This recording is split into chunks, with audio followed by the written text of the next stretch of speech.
Hello everyone, चर्चित मुद्दों की श्रृंखला में एक बार फिर से आप सभी का स्वागत है। और आज का हमारा टॉपिक है ईरान और पाकिस्तान के द्वारा एक दूसरे पर यहां पर किए गए हमले। इससे भारतीय हित यहां पर क्षेत्र में कितने प्रभावित होंगे, उसको लेकर के आज हम इस टॉपिक का यहां पर विश्लेषण करने वाले हैं। लेकिन सबसे पहले यहां पर मुद्दा जो है, ईरान और पाकिस्तान ने एक दूसरे पर हमले क्यों किए, और उसके पश्चात यहां पर देखेंगे इस यहां पर एक भू राजनीतिक स्थिति में भारत के हित यहां पर किस तरीके से प्रभावित हो सकते हैं और उसके क्या क्या पहलू हैं। तो चलिए, जो मुद्दा यहां पर लगातार जो चर्चा का विषय बन रहा है, सबसे जो पहला यहां पर आप हमला यहां पर देख सकते हैं, ईरान के द्वारा यहां पर आपको पाकिस्तान पर यहां पर एक हमला किया गया। और ये हमला जो एक बलूचिस्तान में चरमपंथी समूह पर किया गया। मुद्दा यहां पर देखें और यहीं से देखा जाए शुरू होता है, जब ईरान के द्वारा पाकिस्तान के बलूचिस्तान में चरमपंथी समूह जिसका नाम है जैश अल अदल के ठिकानों पर आपको मिसाइल से यहां पर हमले किए गए हैं। तो ये एरिया आप यहां पर देख सकते हैं, ये है पाकिस्तान और ये एरिया जो है आपका बलूचिस्तान का है। और ये रहा आपका ईरान। ईरान देखिए यहां पर आपको पाकिस्तान के साथ आपको सीमा साझा करता है और ईरान ने यहां पर बलूचिस्तान के इस एरिया में यहां पर आपको मिसाइल से हमले किए हैं। अब मुद्दा यहां से जो आगे बढ़ता है, इसके बाद यहां पर देखा है तो पाकिस्तान ने भी देखा है तो ईरान पर इसी तरीके से यहां पर हमले किए और अपनी संप्रभुता के संदर्भ में यहां पर रक्षा करने को लेकर इस तरीके के हमले यहां पर एक जवाबी कार्रवाई की गई। ईरान के द्वारा देखा जाए इन हमलों में पाकिस्तान सहित इराक और सीरिया पर भी यहां पर हमले किए गए। ऐसा नहीं है कि पाकिस्तान एकमात्र देश है जिस पर ईरान ने यहां पर हमले किए हैं। आपको देखा जाए तो इराक सीरिया को भी यहां पर इसने निशाना बनाया है। ऐसा क्यों कर रहा है ईरान, इसके पीछे के कारण यहां पर क्या है, जो जियो पॉलिटिक्स इस क्षेत्र की यहां पर कहती है। ईरान देखिए लगातार इजराइल फिलिस्तीन के मुद्दे पर भी एक तरफ इजराइल को यहां पर टारगेट कर रहा है, दूसरी तरफ इराक में अगर देखा जाए तो उसने अमेरिकी यहां पर कुछ ठिकानों पर यहां पर टारगेट किए हैं, हमले किए हैं। इसके अलावा लाल सागर में यहां पर देखा है तो यह भी कहा गया कि ईरान के द्वारा यहां पर जो शिप जा रही हैं उन पर भी यहां पर हमले टारगेट किए जा रहे हैं। और इसका ताजा तरीन जो उदाहरण यहां पर है, पाकिस्तान पर भी हमले हैं। तो ये काफी कुछ यहां पर आपको देखने को मिल रहा है इस क्षेत्र में। अब ईरान ने जो आरोप लगाया है कि सीमा पार करके ईरान में कुछ यहां पर घुसते हैं और घुसने के साथ उनके सुरक्षा कर्मियों की यहां पर ये हत्या करते हैं, ये आतंकवादी समूह के कुछ लोग।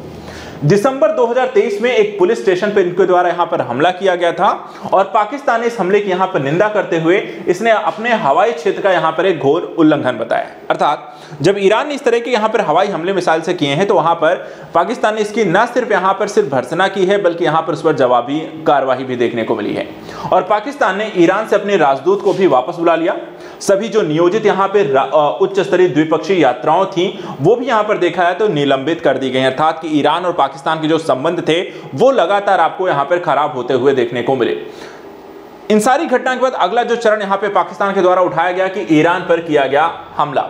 ईरान ने देखा जाए हमले के एक दिन बाद ही पाकिस्तान के द्वारा भी ईरान के जो सिस्तान प्रांत है बलूचिस्तान के साथ यहां पर देखा जाए पंजगुर इलाके में उसी तरह का एक हमला यहां पर पाकिस्तान के द्वारा कर दिया गया। और पाकिस्तान द्वारा चरमपंथी संगठन बलूचिस्तान लिबरेशन आर्मी और बलूचिस्तान लिबरेशन फ्रंट के ठिकानों को यहां पर उन्होंने निशाना बनाया।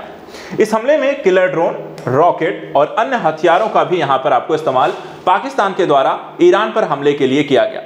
अब आइए इस मुद्दे को समझते हैं कि ईरान पाकिस्तान के मध्य यहां पर जो ये विवाद की अभी हालिया घटनाक्रम देखने को मिल रही है, क्या इसके पीछे के कोई और भी कारण है या सिर्फ इसी आतंकवादी संगठनों को ही निशाना बनाकर एक दूसरे पर यह टारगेट किए जा रहे हैं। देखिए, दोनों ही देशों की जो सीमा है वो करीब यहां पर 900 किलोमीटर लंबी है। ठीक है, कितना है? 900 किलोमीटर लंबी है। जो क्षेत्र यहां पर मुख्य रूप से सीमा साझा यहां पर करते हैं वो है सिस्तान बलूचिस्तान का इलाका, जो इन दोनों देशों के मुख्य रूप से सीमा बनाता है इलाका है। ईरान का यहां पे क्या तर्क है? ईरान देखिए कहता है कि देखिए जैश अल अदल को अमेरिका और इजराइल का यहां पर समर्थन प्राप्त है और जैश अल अदल एक सुन्नी चरमपंथी यहां पर आपको समूह है। ईरान के देखा है सिस्तान बलूचिस्तान प्रांत में यहां पर सुन्नी अधिकारियों का यहां पर इसे रक्षक बताया जाता है और इस संगठन ने ईरान के सुरक्षा बलों पर हुए कई हमलों की यहां पर जिम्मेदारी भी लगातार ली है। और इसी के संदर्भ में टारगेट यहां पर किया गया, ईरान के द्वारा पाकिस्तान पर हमले किए गए। अब जब दोनों ही देश एक दूसरे पर हमला कर रहे हैं तो यह भी यहां पे समझना जरूरी हो जाता है कि किसकी सेना यहां पे ज्यादा मजबूत है। तो आइए यहां पर दोनों के थोड़ा सा यहां पर बजट की भी यहां पर तुलना कर लेते हैं। देखिए, दोनों का रक्षा बजट हम देखें तो ईरान का रक्षा जो बजट है वो 9.95 अरब डॉलर है, वहीं पाकिस्तान का जो रक्षा बजट है वो 6.34 अरब डॉलर है। सशस्त्र बल की बात करें तो पाकिस्तान के पास 6.54 लाख यहां पर आपको कर्मी हैं, जबकि ईरान के पास 6.1 लाख कर्मी यहां पर आपको सैन्य या सशस्त्र बल है। टैंकों की बात करें तो ईरान के पास 1996 टैंक है और पाकिस्तान के पास 3772 टैंक हैं। बख्तरबंद वाहनों की बात करें तो जहां पाकिस्तान के पास 50,523 वाहन है, वहीं ईरान के पास यहां पर 65,765 यहां पर आपको बख्तरबंद वाहन है। इसी तरीके से वायुसेना और परमाणु हथियारों की अगर हम बात करें तो वायुसेना देखा जाए तो ईरान के पास 551 है और 186 इसमें लड़ाकू जेट हैं, 23 समर्पित विमान हैं हमले वाले करने के लिए, 129 यहां पर हेलीकॉप्टर है और 10 यहां पर विशेष मिशन विमान यहां पर ईरान के पास हैं। पाकिस्तान से अगर हम तुलना में देखें तो यहां पर पाकिस्तान के पास 1434 विमान है, ईरान से कहीं ज्यादा हैं। लड़ाकू जेट भी देखा जाए तो ईरान से कहीं ज्यादा है, 387 लड़ाकू जेट हैं। 90 देखिए यहाँ पे आपको समर्पित विमान है हमले करने के लिए, वो भी ईरान से ज्यादा हैं और 352 यहाँ पे हेलीकॉप्टर हैं, वो भी ईरान से ज्यादा हैं और 25 विशेष मिशन विमान है जो कि ईरान से यहाँ पर ज्यादा था। कि सैन्य शक्ति के मामले में अगर हम देखें तो पाकिस्तान जो है वो ईरान से कहीं ज्यादा यहाँ पर मजबूत दिखाई देता है। वहीं परमाणु हथियारों की बात करें तो ईरान के पास यहाँ पर अंतर्राष्ट्रीय स्तर पर देखा जाए तो कोई भी परमाणु हथियार नहीं है, जबकि पाकिस्तान के पास देखा जाए तो करीब 170 यहाँ पर परमाणु हथियार हैं। तो एक तरीके से यहाँ पर सैन्य शक्ति के मामले में ईरान से यहाँ पे ज्यादा मजबूत दिखाई देता है पाकिस्तान। अब आइए हम यहाँ पे समझते हैं वैश्विक राजनीति इस मुद्दे को कैसे देखती है और भारत के जो हित हैं यहाँ पर इसके इस तरीके के हमले से या पाकिस्तान ईरान के मध्य इस तरह के विवाद के कारण कैसे यहाँ पे प्रभावित हो सकती है। सबसे पहले अगर आप देखें जो वैश्विक राजनीति के संदर्भ में सबसे बड़ा जो मुद्दा इस क्षेत्र में है वो है तेल उत्पादक देश, और इस क्षेत्र में यहाँ पर देखा जाए तो लगातार सबसे ज्यादा जो एक परिवहन है व्यापार का, तो एक बड़ा यहाँ पर लाल सागर के एरिया जो पूरा है वो एक यहाँ पर क्षेत्र आता है, इसी के आसपास के एरिया से है। आपको अरब प्रायद्वीप, ईरान और यहाँ पर आपको देखा जाए तो अरब के सागर से होकर गुजरता है। और ईरान और पाकिस्तान देखा जाए तो यहाँ पर अगर युद्ध होता है तो ये क्षेत्र हो सकता है आपको प्रभावित हो जाए। ऑलरेडी इजराइल फिलिस्तीन का युद्ध चल रहा है और तेल के जो कीमतें हैं वो यहाँ पर बढ़ने की संभावना और भी हो सकती हैं। इसकी स्थिति देखी जाए तो भू राजनीतिक और इससे यहाँ पर इसके कारण ये क्षेत्र जो होता है ऑलरेडी बहुत ज़्यादा यहाँ पर अहम हो जाता है। इजराइल हमास युद्ध चल रहा है, लाल सागर के पर देखा जाए तो आपको जहाज़ों पर हमले हो रहे हैं, ईरान पाकिस्तान एक दूसरे पर हमले कर रहे हैं और इस महाद्वीप में खाड़ी की जो सुरक्षा है देखा जाए तो लगातार आपको एक गंभीर खतरे में यहाँ पर पहुँच चुकी है और व्यापार जो होता है इसमें सबसे ज़्यादा प्रभावित होगा।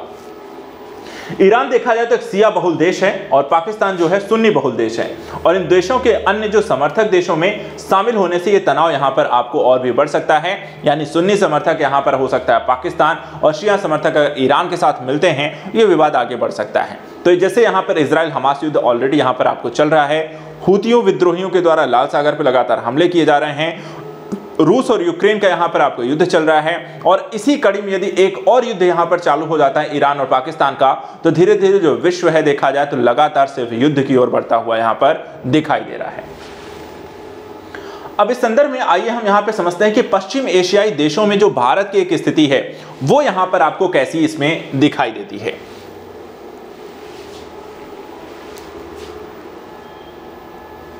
देखिए पश्चिम एशियाई देशों में ईरान के जवाबी हमले के बाद उनके क्षेत्र में जो भारत के हित हैं वो समझिए।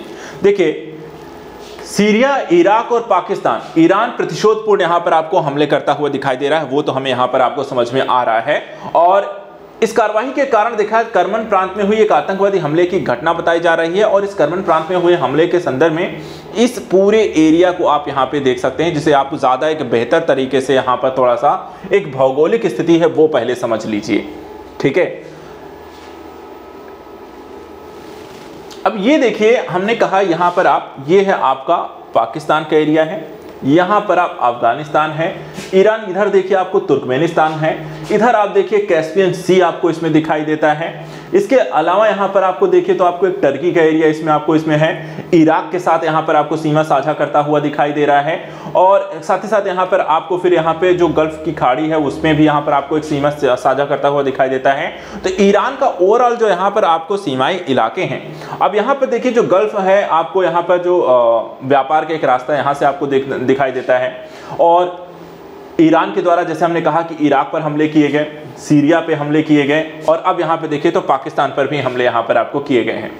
सीरिया का जो क्षेत्र यहाँ पर आपको दिखाई देता है, ईरानी मिसाइल हमले की इदबिल क्षेत्र में इस्लामिक स्टेट यानी आईएस के ठिकानों पर यहाँ पर आपको निशाना बनाया गया है, ठीक है। इसी तरह यहाँ पर आपको इराकी जो कुर्दिस्तान है यहाँ पर आप देख सकते हैं, इरबिल में इजराइल की खुफिया एजेंसी मोसाद के कथित जासूसी मुख्यालयों पर यहां पर मिसाइल से हमले किए गए हैं। और पंजपुर में यहां पर आप देख सकते हैं, ये वाला जो इलाका है यहां पर आपको पंजपुर ये है, तो यहां पर मिसाइल हमले से स्थल जो है बलूची स्वतंत्रता की मांग करने वाले जैश अल अदल सुन्नी समूह को यहां पर देखा टारगेट करके हमले किए गए हैं। तो ये सारा जो इलाका मूल रूप से है जो हमले को लेकर के यहां पर ईरान के द्वारा यहां पर जो हमले किए गए हैं उसका एक दिखाई देता है कि क्या क्या यहाँ पर उसकी मंशा है, किस तरीके से वहां पर उन क्षेत्रों पर एक तरीके से जो विरोध है वो उसे खत्म करने की कोशिश कर रहा है। लेकिन भारत की अगर हम स्थिति की बात करें, पश्चिम एशिया में भारत के हित जो हैं वो कैसे आपको जुड़े हुए दिखाई देते हैं। इसमें अगर आप देखें तो नेबरहुड जो फर्स्ट पॉलिसी है भारत की, इसमें देखिए जो पश्चिम एशिया को लेकर के यहाँ पर भारत अपनी एक पॉलिसी क्रिएट करता है। और भारत के जो विस्तारित पड़ोस के अंतर्गत देखा जाए, क्योंकि भारत के नेबरहुड फर्स्ट के तहत जो उसकी सीमा साझा करने वाले देश हैं, और उस सीमा साझा करने के बाद उन देशों के साथ जो सीमा साझा करने वाले देश हैं उसके विस्तारित पड़ोस के तहत पश्चिमी देशों के साथ अपने संबंधों को बेहतर करने के लिए यहाँ पर भारत लगातार प्रयास करता है, जिसमें ईरान भी एक प्रमुख यहाँ पर आपको देश रहा है।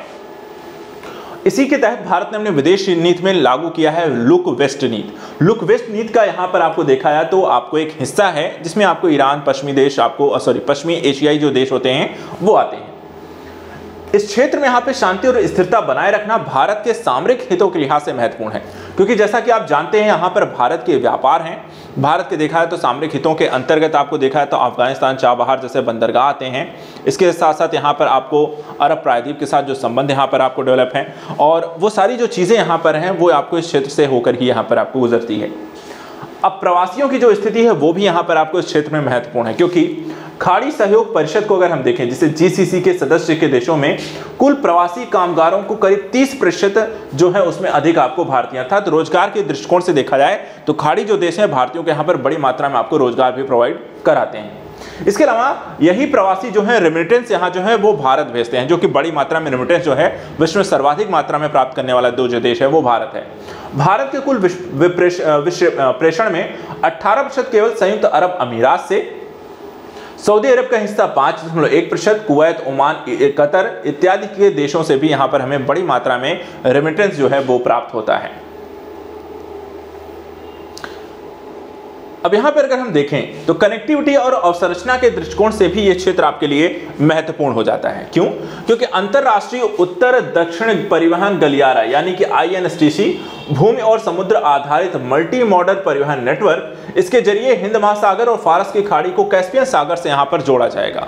और ये एक जो होता है इंटरकनेक्टिविटी स्थापित हो जाने से यहाँ पर व्यापार जो होता है आपको कैस्पियन सागर से होते हुए रशिया तक यहाँ पर आपको आसानी से हम प्रवेश कर सकते हैं। इसी तरीके से भारत मध्य पूर्व यूरोप आर्थिक जो गलियारा है, इसमें भी पश्चिम एशिया से होकर ही यहाँ पर हम यूरोप की ओर गुजरेंगे। इसलिए ये दूसरा जो एक महत्वपूर्ण पहलू है, जो आर्थिक गलियारा है वो यहाँ से आपको गुजरने वाला है, इसलिए भी इस क्षेत्र में शांति होना जरूरी है। तीसरा जो है चाबहार जो बंदरगाह है यूरोप तक माल परिवहन के लिए भारत के लिए यहाँ पर महत्वपूर्ण है। ये सारी जो चीजें हैं, जो गलियारे हैं, जो बंदरगाह हैं, जो यहाँ पे आर्थिक क्षेत्रों का विकास होना है, वो आपको इसी क्षेत्र से होकर गुजरना है, जिससे भारत के यहाँ पर व्यापार और सामरिक हित, यहाँ पर रोजगार परक चीजें, हर चीज यहाँ पे प्रभावित हो सकती है। उसके साथ साथ भारत की ऊर्जा सुरक्षा जो देखा जाए, क्योंकि सबसे पास हैं, खाड़ी देश हैं, जहां से भारत को यहाँ पे सस्ते मात्रा में यहाँ पे तेल आयात करने को मिलता है। अन्यथा की स्थिति में भारत के माल जो कह सकते हैं कि आयात करने में जो माल भाड़ा लगता है वो यहाँ पर काफी बढ़ जाता है। और ऐसी स्थिति में भारत अपनी जो जरूरत है ऊर्जा जरूरत को, वो 80% से अधिक जो है तेल और 50% से अधिक जो प्राकृतिक गैस का जो आयात करता है वो कहां से करते हैं? हम पश्चिम एशिया से करते हैं। इराक देखा जाए और सऊदी अरब भारत के लिए प्रमुख यहाँ पे तेल आपूर्ति करता है। वहीं अगर हम कतर की बात करें तो भारत के लिए तरल प्राकृतिक गैस यानी कि LNG का यहाँ पर एक महत्वपूर्ण आपूर्तिकर्ता देश है। और ये सभी जो पहलू हैं वो बताते हैं कि भारत के लिए यहाँ पर ये जो क्षेत्र है वो आर्थिक रूप से कितना, यहाँ पर सामरिक रूप से कितना महत्वपूर्ण है। तो आज के इस टॉपिक में इतना ही। नेक्स्ट वीडियो में कुछ और ऐसे ही इंपॉर्टेंट टॉपिक्स को लेकर हम डिस्कस करते रहेंगे। Thank you so much and good luck.